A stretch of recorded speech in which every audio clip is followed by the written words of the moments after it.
Now students question number 2 देखते हैं। आपसे बोल रहा है what do you mean by buoyancy. ठीक है, तो इसको मैं आपको समझाता हूँ एक एग्जांपल की हेल्प से। बच्चों देखिए, आप एक काम करो, आप ना एक टब में वाटर ले लो इस तरीके से, ठीक, या बकेट में वाटर ले लो, ये आपकी बकेट है और इसमें पानी भरा हुआ है इस तरीके से। ठीक है स्टूडेंट्स, ये इसमें पानी भरा हुआ है। अब आप एक काम करो, आप एक बॉटल ले लो, ठीक, और जो कोल्ड ड्रिंक की बॉटल होती है, नॉर्मल प्लास्टिक की बॉटल ले लो, उसको एयर उसको क्या करो, आप ऊपर से कैप उसकी बंद कर दो। जब आप उसकी उसमें से कोल्ड ड्रिंक निकाल देना, ठीक है ना, उसमें कैप उसको बंद कर दो, तो यहाँ पे एक एम्प्टी बॉटल है कोल्ड ड्रिंक की, ये बॉटल ले ली हमने कोल्ड ड्रिंक की, मान लो ये इस तरीके से, ठीक। अब इस बॉटल को जब आप इस पानी में ऐसे रखते हो तो क्या होता है बताओ, बॉटल अभी फ्लोट कर रही है, कर रही कि नहीं, ऊपर ही रहती है, नीचे क्यों नहीं जा रही है, सोचो, खुद सोचो भाई, ये नीचे क्यों नहीं जा रही है भाई। फोर्स ऑफ ग्रेविटी अगर इसके ऊपर लग रहा है तो उसको नीचे चला जाना चाहिए ऐसे, ठीक। हाँ, थोड़ा थोड़ा लग रहा है, आप सोच रहे हो कि सर जो वाटर का सरफेस है ना इसको रोक के रख रहा है, चलो मान गए। अब आप एक काम करो, इसको अपने हाथ से ऐसे पुश करो नीचे। जब आप इसको ऐसे पुश कर रहे हो तो आप कुछ फील करोगे, जैसे लग रहा है आपको ऊपर कोई धक्का मार रहा है, ऐसा फील कर रहे हो आप, करके देखो, ये कोल्ड ड्रिंक की बोतल को ऐसे थोड़ा नीचे ले जाओ, लगेगा आपको ऊपर कोई धक्का मार रहा है ऐसे। आप इसको और नीचे ले जाओ, नीचे ले जाने का मतलब और डीपर ले जाओ, और नीचे ले जाओ, आपको और तेजी से कोई फोर्स लगा रहा है ऊपर की तरफ। आप इसको और नीचे ले जाओ, जितने गहराई में आप इस बॉटल को लेते जाओगे उतना ज्यादा ऐसा लगेगा कि आपको ऊपर की तरफ कोई धक्का मार रहा है, कोई ऊपर की तरफ आपको पुश कर रहा है। और वो कौन पुश कर रहा है आपको, पानी, वाटर। यानी कि किसी लिक्विड में अगर किसी ऑब्जेक्ट को इमर्स करोगे, अंदर ले जाने की कोशिश करोगे, तो वो लिक्विड क्या करेगा, वो लिक्विड क्या करेगा, लिक्विड या फिर फ्लूइड भी बोल सकते हो आप। सुन लो बच्चों, पहले आप ये समझो फ्लूइड क्या होते हैं, ठीक। फ्लूइड क्या होते हैं, फ्लूइड या तो लिक्विड होते हैं या तो गैसेस होते हैं। फ्लूइड कोई ऐसा मटेरियल होता है जो फ्लो कर सकता है, ठीक है ना। अब जो फ्लूइड होंगे वो आपके क्या होंगे, लिक्विड या फिर गैसेस, लिक्विड या फिर gases. The material which can flow is known as fluid. Fluid क्या होता है, the material which can flow, the materials, the materials which can flow, the materials which can flow, okay students, the materials which can flow is known as fluid। अब जो liquids हैं और जो gases हैं ये आपकी क्या है, फ्लूइड्स होती हैं, क्योंकि फ्लो कर सकती हैं एक स्थान से दूसरे स्थान तक। भाई पानी नीचे डाल दो, बह जाता है, फ्लो कर जाता है। एयर, तो एयर किसका एग्जांपल है, गैसेस का मिक्सचर है ना एयर, तो गैसेस भी फ्लो करती हैं एक जगह से दूसरी जगह, ठीक है। तो जितने भी गैसेस हैं या लिक्विड हैं वो क्या होते हैं, फ्लूइड्स होते हैं, ठीक है ना। तो किसी भी लिक्विड में या किसी भी फ्लूइड में, ठीक है ना। अब गैसेस से इसलिए नहीं समझा रहे क्योंकि गैसेस में आपको ज्यादा अच्छा फील आता नहीं है, क्योंकि ध्यान से चेक करो जरा, ये देखिए ये कोई ऑब्जेक्ट है और ये गैस यहाँ भरी हुई है, एयर क्या है, गैसेस का मिक्सचर है, एयर है आसपास। तो इसको ऐसा हमने छोड़ दिया ना, तो गैस बहुत अच्छा बाइंड फोर्स नहीं लगा पा रही है ना, इसलिए नीचे चला आ रहा है। छोड़ो उसको, आप लिक्विड से समझो। आप एम्प्टी बॉटल लेके इसमें ऐसा ऊपर से पुश करते जाते हो, पुश करते जाते हो, जितना अंदर आप इसको लेते जाते हो, जितना डीपर लेते जाते हो, उतना ज्यादा आपको ऊपर की तरफ कोई पुश कर रहा है, ऐसा लग रहा है आपको कोई धक्का मार रहा है। अब मान लो बॉटल को यहां पे ले गए और अपने हैंड से आप यहां तक ले गए और हाथ हटा लिया आपने अपना, मतलब आपने अपना फोर्स हटा लिया। जैसे ही आप अपना फोर्स हटा लेते हो, ये ऐसे इस पे झटका लगता है ऊपर की तरफ और ये बाहर आ जाती है बॉटल, वापस सरफेस पे आ जाती कि नहीं। तो इस पे नीचे से ऊपर की तरफ कोई फोर्स लग रहा है, कौन लगा रहा है वो फोर्स। तो जवाब है, जिस लिक्विड में इस बॉटल को इमर्स किया है, डुबाया है जबरदस्ती आपने, वो लिक्विड इसके ऊपर एक फोर्स लगा रहा है ऊपर की डायरेक्शन में। तो लिक्विड इस बॉटल पे ऊपर की डायरेक्शन में जो फोर्स लगा रहा है ना, इसी फोर्स को हम क्या बोलते हैं, बायंसी। ओके स्टूडेंट्स, इसी फोर्स को हम, ये जो अपवर्ड डायरेक्शन में जो फोर्स लगता है लिक्विड के द्वारा बॉटल पे, ये जो अपवर्ड फोर्स लग रहा है लिक्विड के द्वारा किस पे, बॉटल पे, इसी को हम क्या बोलते हैं, इसी फोर्स को हम क्या बोलते हैं बच्चों, बायंसी। ठीक है स्टूडेंट्स, इसी फोर्स को हम क्या बोलते हैं, बायंसी बोलते हैं। ठीक है स्टूडेंट्स, तो इस बात का आपको ध्यान रखना है। ओके नाउ, और एक चीज और याद रखना है, जितना डीपर आप जाते जाओगे उतना ज्यादा बायंसी का वैल्यू बढ़ता जाएगा, ये बाइंड फोर्स उतना ज्यादा बढ़ता जाएगा। ठीक है, जितना अंदर जाओगे आप बॉटल को लेके, जितना अंदर जाओगे उतना ज्यादा बायंसी बढ़ता जाएगा। ये चीज आपको ध्यान रखनी है, और इसमें बताने वाली चीजें जो है मैं आपको बता देता हूँ। ठीक है स्टूडेंट्स, देखिए बच्चों, हालांकि नेक्स्ट क्वेश्चन में भी ये फिर से एक चीज आएगी, बट यहीं पे थोड़ा मैं आपको बता देना चाहता हूँ, ध्यान समझो जरा। डेंसिटी क्या होता है, कुछ यहाँ पे मैं आपको बताना चाहता हूँ। डेंसिटी क्या होता है बच्चों, मास पर यूनिट वॉल्यूम, मास पर यूनिट वॉल्यूम। ठीक, वॉल्यूम जिसको नहीं समझ में आता, अब ये समझो कोई ऑब्जेक्ट कितने स्पेस में, कोई ऑब्जेक्ट कितना स्पेस घेर के रखा है उसने, वही क्या है उसका वॉल्यूम है। ठीक, तो 1 यूनिट वॉल्यूम में जितना मास होता है वही उसकी डेंसिटी होती है। अगर मैं वॉल्यूम को 1 यूनिट कर दूं, ऐसे समझो, ये देखो एक क्यूब है ये, और एक ये वाला क्यूब है। ठीक,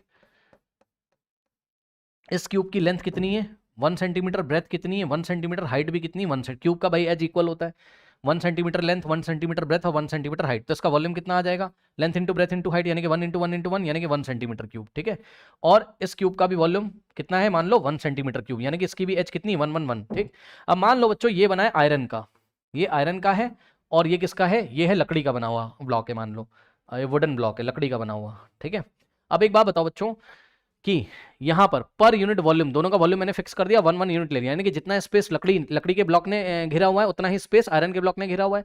अब बताओ किसकी डेंसिटी ज्यादा होगी, किसकी डेंसिटी ज्यादा होगी भाई? तो जवाब है वॉल्यूम तो आपने फिक्स कर दिया, तो जिसका मास ज्यादा होगा उसकी डेंसिटी ज्यादा होगी। भाई वॉल्यूम को 1 कर दिया ना, तो उसको वॉल्यूम को हटा दो नीचे से, क्योंकि मास अपॉन वॉल्यूम, यहां से देखो कितना आ जाएगा, ये लीजिए density is equals to mass upon नीचे वॉल्यूम कितना हो गया 1, तो मास अपॉन 1 मास हो जाएगा। यानी कि डेंसिटी को कैसे डिफाइन करोगे, डेंसिटी को डिफाइन करोगे मास पर यूनिट वॉल्यूम, मास पर यूनिट वॉल्यूम, यानी कि दोनों का वॉल्यूम पहले 1 1 यूनिट कर दो और उसके बाद जाके चेक कर लो कि किसका मास ज्यादा है। अब आप बताओ इन दोनों में से किसका मास ज्यादा होगा, बताओ। इतना तो आप भी फील कर सकते हो कि लकड़ी का ब्लॉक दे रहे हैं, उतने ही वॉल्यूम का आयरन का ब्लॉक दे रहे हैं, लोहे का बना हुआ, कौन भारी होगा बताओ, किसका मास ज्यादा होगा, आयरन का, ठीक है ना। तो इस तरीके से हम बोलेंगे, क्योंकि पर यूनिट वॉल्यूम में आयरन का मास ज्यादा है, और तो आयरन की डेंसिटी क्या होगी, ज्यादा होगी। यहाँ पर आयरन की डेंसिटी कम होगी और वुडन ब्लॉक की डेंसिटी यहाँ पर कम होगी। अब डेंसिटी के बारे में क्यों बात कर रहा हूँ पता है, डेंसिटी के बारे में इसलिए बात कर रहा हूँ, आइए हम आपको एग्जांपल देते हैं। यहाँ पर बच्चों ध्यान से चेक करो कि मान लो यहाँ पर हम वाटर लेते हैं फिर से एक बार, ठीक है, ये हमने वाटर लिया, ओके, और वाटर में एक बार हमने क्या किया, एक बार हमने आयरन का ब्लॉक रखा, यही वाला, ये आयरन का ब्लॉक रखा हमने, ठीक। तो ये ब्लॉक नीचे चला जाता है, आयरन का ब्लॉक नीचे चला जाता है। अब नीचे क्यों चला गया, नीचे इसको कौन ले जा रहा है, फोर्स ऑफ ग्रेविटी या इस बॉडी का वेट। भाई फोर्स ऑफ ग्रेविटी किसके इक्वल होता है, बॉडी के वेट के इक्वल ना। अर्थ जितने जितने जितने जितने फोर्स से किसी ऑब्जेक्ट को अपने सेंटर की तरफ खींचती, वही उसका क्या होता है, ग्रेविटेशनल, वही उसके क्या होता है, वेट होता है। तो हम बोलेंगे कि भैया इसका वेट कहाँ लग रहा है, नीचे। तो ये आयरन ब्लॉक है, क्या है ये, आयरन ब्लॉक है, ये आयरन ब्लॉक है, ध्यान से सुनिएगा, ये क्या है, आयरन ब्लॉक है। इसका वेट कहाँ लग रहा है, नीचे की तरफ, ठीक, इसका वेट लग रहा है नीचे की तरफ, और ऊपर लग रहा है बायंसी फोर्स, ठीक, ऊपर बायंड फोर्स को मैं बी से दिखा रहा हूँ, ठीक, ऊपर लग रहा है बायंड फोर्स या बायंसी लग रही, वेट लग रहा है नीचे। आयरन नीचे क्यों चला जा रहा है, ध्यान सुनो, डेंसिटी ऑफ आयरन जो होती है ना वो वाटर से ज्यादा होती है। आई रिपीट, जब किसी ऑब्जेक्ट की डेंसिटी फ्लूइड, जिस फ्लूइड में आपने उसको डाला है, इमर्स किया है, यहाँ पे फ्लूइड कौन है, वाटर, फ्लूइड क्या होते हैं, लिक्विड या गैसेस, तो यहाँ पे फ्लूइड कौन है, वाटर। तो जब आपका जो ऑब्जेक्ट है उसकी डेंसिटी अगर लिक्विड से ज्यादा होगी ना, ध्यान सुन लो, जब आपकी जो डेंसिटी होगी, याद रखिएगा, when the density of the object is greater than the density of liquid, ठीक, डेंसिटी ऑफ जो ऑब्जेक्ट है बच्चों, जिस ऑब्जेक्ट को आपने इमर्स किया है, अगर वो डेंसिटी को हम लोग रो से दिखाते हैं, सिंबल को रो बोलते हैं, ये भी समझ लो, इसको हम क्या बोलते हैं, रो, RHO, रो, ये पी जैसा बनता है ऐसे करके थोड़ा डिजाइन से, ठीक, रो, रो का मतलब क्या होता है, डेंसिटी होती है, रो, डेंसिटी को दिखाने का तरीका क्या है, रो, ठीक है ना।